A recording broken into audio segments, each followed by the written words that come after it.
October the 19th youth service here at the Pine Level Pentecostal Witness Church with our youth director, Paul Allen, bringing the message tonight, Jesus' Animal. We'll start off in about 2.5 minutes here at the Pine Level Pentecostal Witness Church on this October the 19th, 2022.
Good evening.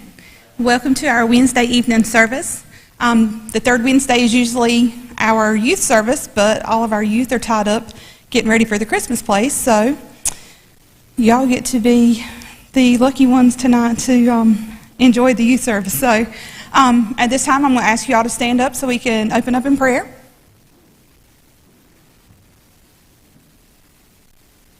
Are there any outspoken requests?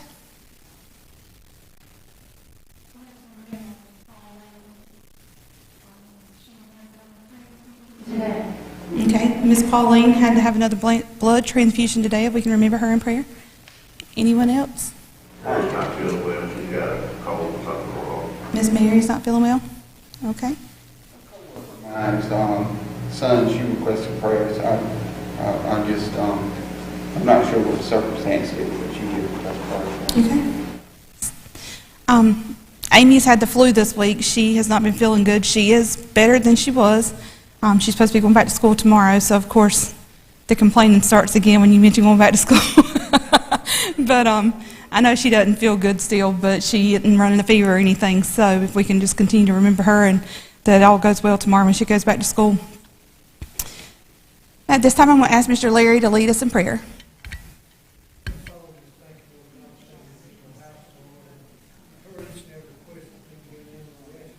Today's Lord, we ask you to bless the youth and be with them as they're getting ready for Christmas, Lord. And Lord, we just thank you for the opportunity, Lord, that we just love you as much as you love us, Lord. Ask me to know Brother Paul tonight, Lord, and be speechful, Lord. Just help us all, Lord, to better serve you, Lord. In your name we ask it.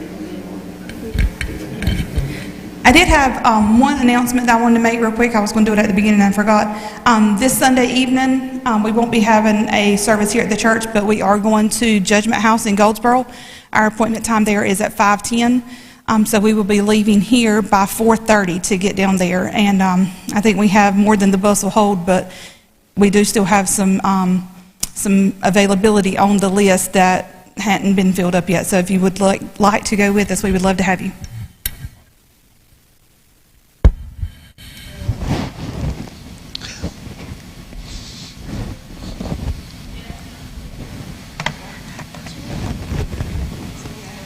Yeah, he figured out some new toys on his new board up yonder. He figured out how to make it echo, so he's going to drive me crazy tonight. We did have a pretty good donut sale. Thank all of you that helped out with that. And if you didn't, you missed out on a good donut. Tonight, we ain't going to talk about music. Tonight, we're going to talk about an animal that was talked about in the Bible. It was so popular in the Bible, it was talked about 93 times and played a big part in Jesus' life. The earliest and most talked about in the Bible. It was mentioned 8 times in Genesis, 11 times in Exodus, 11 times in Numbers, 6 times in Deuteronomy, 3 in Joshua, 8 in Judges, 7 in Samuel, 2 in 2 Samuel, 7 in Kings,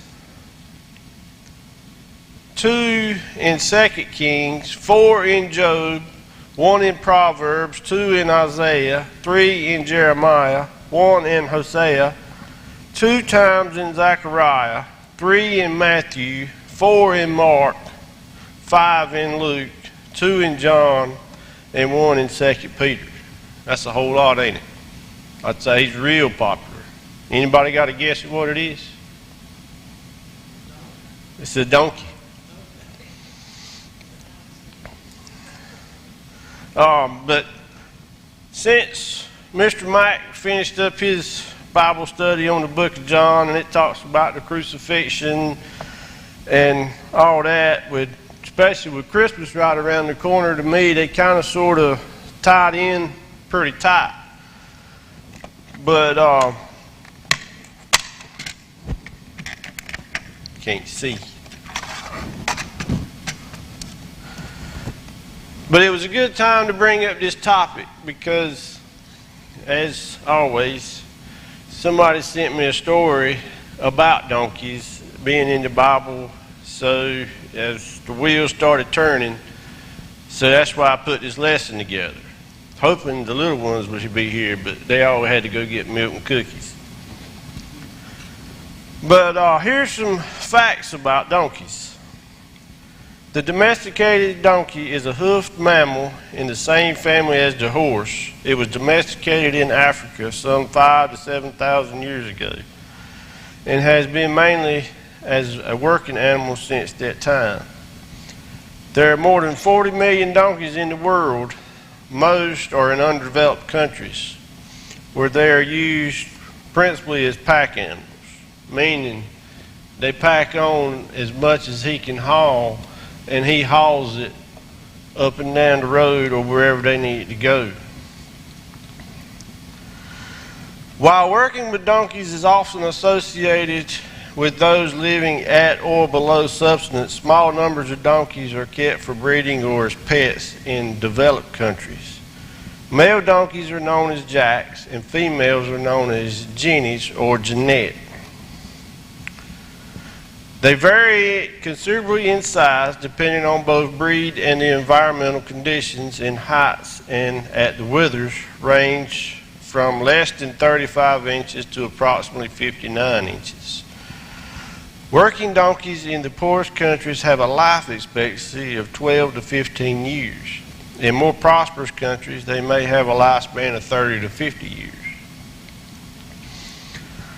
Donkeys are adapted to marginal desert lands. Unlike wild and feral donkeys, wild donkeys in dry areas are solitary and do not form harems.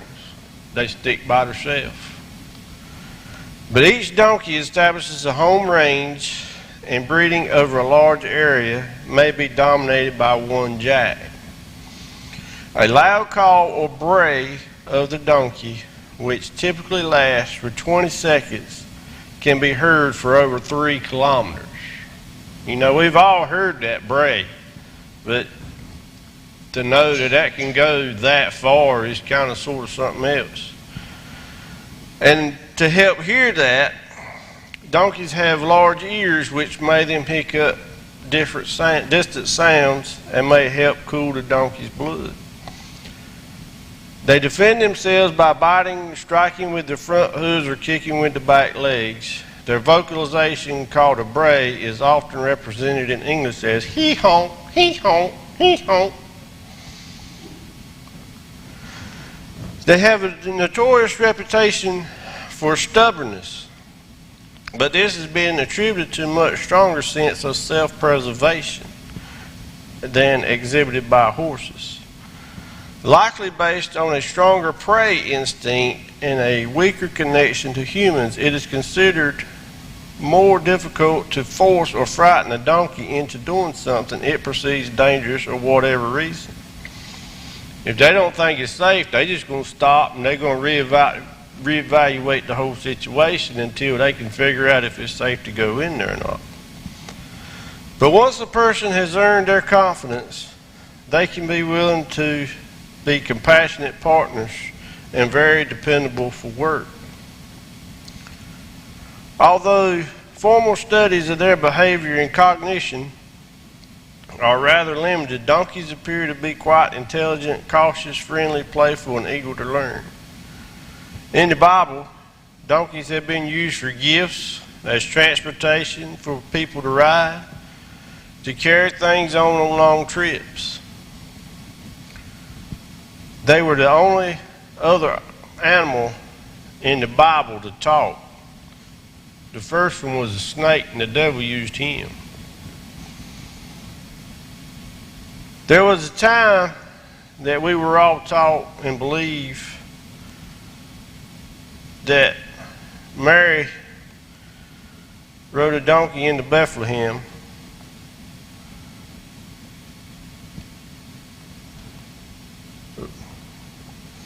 In pictures of whenever she was pregnant.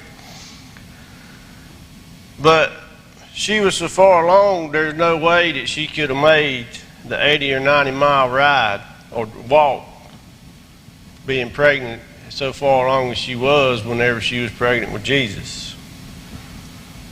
But there's no mention in the story of how they got there. Only that they went and she had a baby. But we all accept this as an acceptable mode of travel. Since they were not rich and didn't have a lot of money for such a trip, most scholars dispute the claim, saying that Joseph wouldn't have been able to afford a donkey. But we all know God would make a way. In Luke chapter 2, verses 1 through 20, and it came to pass in those days that there went out a decree from Caesar Augustus that all the world should be taxed. And this taxing was made first when Cyrenius was governor of Syria. And all went to be taxed, everyone to his home city. And Joseph went up from Galilee out of the city of Nazareth to Judea and to the city of David, which is called Bethlehem, because he was of the house and lineages of David, to be taxed with Mary, his espoused wife, being great with child. And so it was that they were there, the days were accomplished that she should be delivered. And she brought first her firstborn son and wrapped him in swaddling clothes and laid him in a manger, because there was no room for them in the inn. Then there was the last time. Then, in Numbers, we had the story of Balaam. And see, Balaam was hired to go curse the Israelites.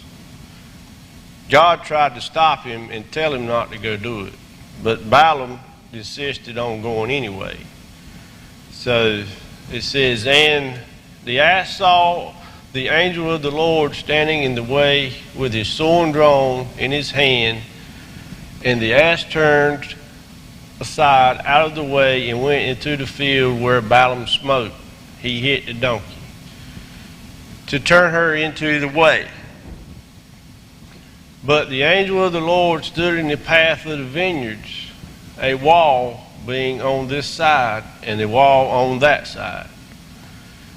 And when the ass saw the angel of the Lord, she thrust herself into the wall and crushed Balaam's foot against the wall.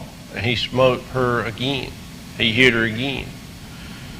And the angel of the Lord went further and stood in the narrow place where there was no way to turn either right or left. And when the ass saw the angel of the Lord, she fell down under Balaam, and Balaam's anger was kindled, and he smote her, the ass, with his staff. And the Lord opened the mouth of the ass, and she said unto Balaam, what have I done unto thee that thou hast smitten me 3 times? He's hit her 3 times now. She's tried to go out of the way 3 different times, and he has hit her 3 different times. And Balaam said unto the ass, because thou hast mocked me, I would there were a sword in my hand, for I would have killed thee. He's saying, if it was a sword rather than a staff, by now I would have already killed you, because you've made me look foolish. And she said unto Balaam, am I not the same ass upon which thou hast ridden ever since I was thine unto this day?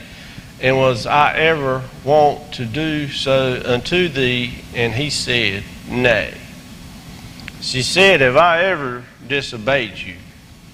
And he said, no. Then the Lord opened the eyes of Balaam, and he saw the angel of the Lord standing in the way, and his sword drawn in his hand, and he bowed down his head and fell flat to his face. He was able to see the angel, and then he realized he had messed up. And the angel of the Lord said unto them, wherefore hast thou smitten thine ass these 3 times? Behold, I went out to withstand thee, because thy way is pervious before me. He's saying you can't go by me as long as you're going to keep doing what you're doing. And the ass saw me and turned from me these 3 times, unless she had turned from me. Surely now also I had slain thee and saved her life. The angel's telling him if she hadn't have moved 3 different times, he would have killed Balaam and let the donkey live. So this little donkey has done saved his life on his way to do something the Lord told him not to do. But 3 different times she tried to keep him from doing that. But he was just too hard-headed and stubborn. He didn't listen. The donkey saw what was going on, thus being where they say they're always curious, and they would rather stop rather than go do something that was unsafe.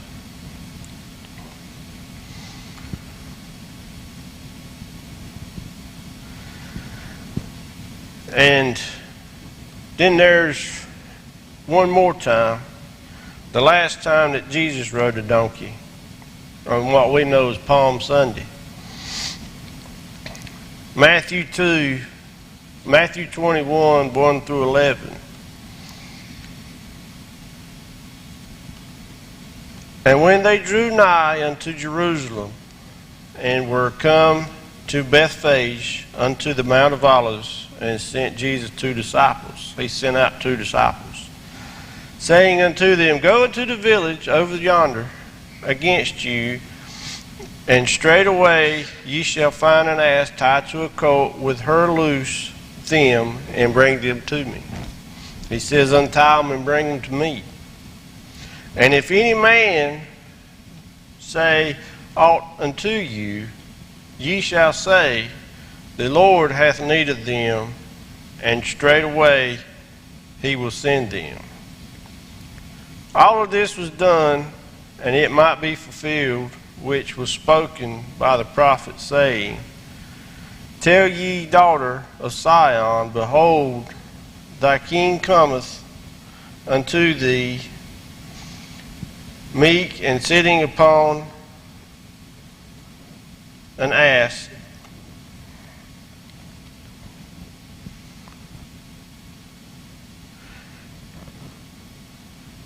and the colt, and put their clothes upon them. And he went on. And a great multitude spread their garments along the way. Others cut down branches from trees and strawed them all the way. And when the multitudes went before, they all followed and cried, saying, Hosanna, the Son of David, blessed is he that cometh in the name of the Lord.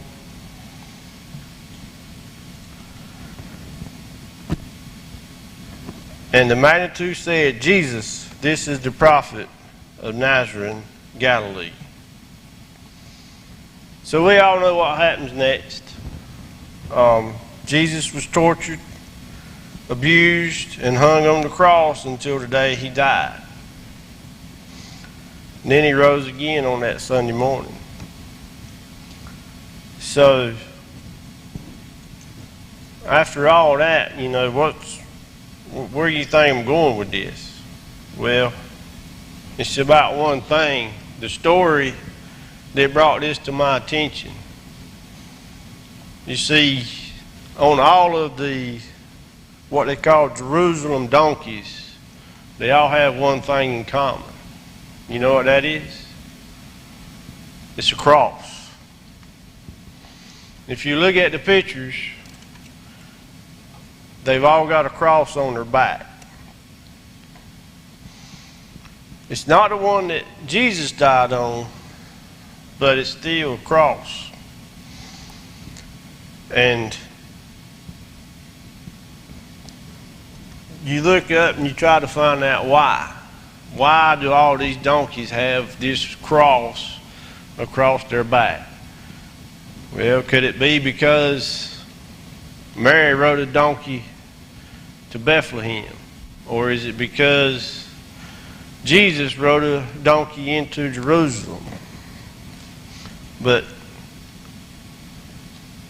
here's some stories that I came across as explanations. When Jesus was carrying his cross to the mount, a little donkey tried to help him, but he couldn't get through the crowd. When the crowd dispersed, the little donkey went up to Jesus, and he stood behind the cross as the sun went down. The shadow of the cross fell across the donkey, and now every donkey has a cross. See, this little donkey felt sorry for him and wanted to help Jesus carry his cross up on the mountain. But he was too little. Just like a lot of times we have a want to do something, but we let too many things get in our way and we don't do them until it's too late.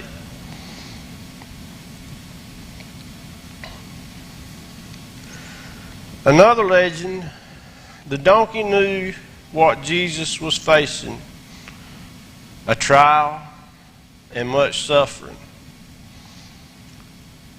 After seeing the events of Jesus' crucifixion, the donkey wished that he had been able to carry the cross for Jesus and bear his burden. The donkey could not bear the sight of the cross and turned his head until it was finished. Because of his love for Jesus, also according to legend, in reward for the loyal and humble love of the donkey for Jesus, the Lord caused the shadow of the cross to fall across the back of the Jerusalem donkey. Ever since then, the Jerusalem donkey has carried the sign of love of God for all to see. See, here it's saying because the donkey had so much compassion and sympathy for Jesus, God put the cross on there as a symbol of his love for that animal, as a token of appreciation or thanks, whatever you want to call it, but as a way to say thank you and to mark this animal.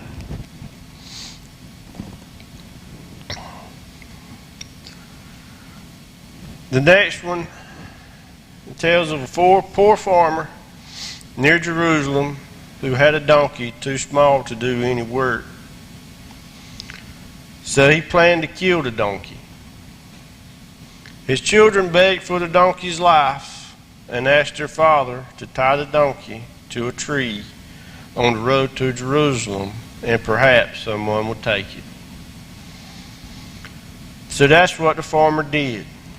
When he was approached by two men who said Jesus of Nazareth was in need of a donkey, he gladly gave the worthless donkey to him. Jesus led his followers to Jerusalem, riding on the back of a small common donkey. That donkey followed Jesus to Calvary and stood in the shadow of the cross, and the shadow of the cross fell upon the back of the donkey. These special donkeys have borne the sign of the cross every day. Every one of them is in the same. It's the shadow of the cross is why it's on his back. But in this story, the farmer looked at that little donkey like he was useless. That's the way a lot of us feel a lot of the time, like we're useless. But the good Lord took this little donkey that the farmer was going to kill, and he made something good out of it. The Lord took that donkey that the farmer didn't have no use for and made a use for it. He took something that was bad and he used it for good, and he used it for his glory.